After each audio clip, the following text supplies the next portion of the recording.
The pandemic has resulted in previously unimaginable restrictions on individual liberty.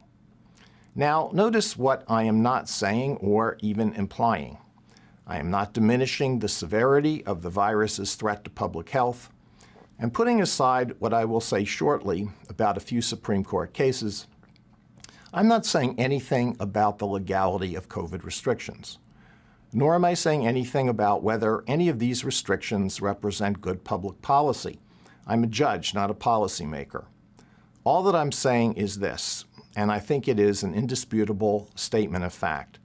We have never before seen restrictions as severe, extensive, and prolonged as those experienced for most of 2020. Now again, let me be clear. I'm not disputing that broad wording may be appropriate in statutes designed to address a wide range of emergencies, the nature of which may be hard to anticipate. And I'm not passing judgment on this particular statute. I want to make two different points. First, what we see in this statute, and in what was done under it, is a particularly developed example of where the law in general has been going for some time, in the direction of government by executive officials who were thought to implement policies based on expertise, and in the purest form, scientific expertise. Second, laws giving an official so much discretion can of course be abused. And whatever one may think about the COVID restrictions, we surely don't want them to become a recurring feature after the pandemic has passed. Over the summer, the Supreme Court received 2 applications to stay COVID restrictions that blatantly discriminated against houses of worship.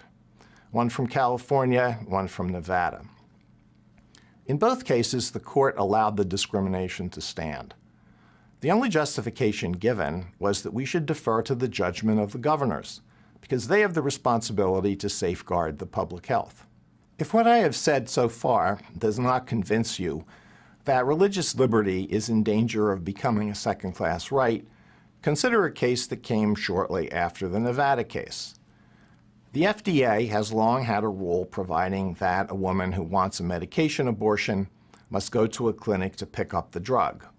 The idea is that it's important for the woman to receive instruction about the drug at that time. The rule was first adopted in 2000, and it has been kept on the books ever since.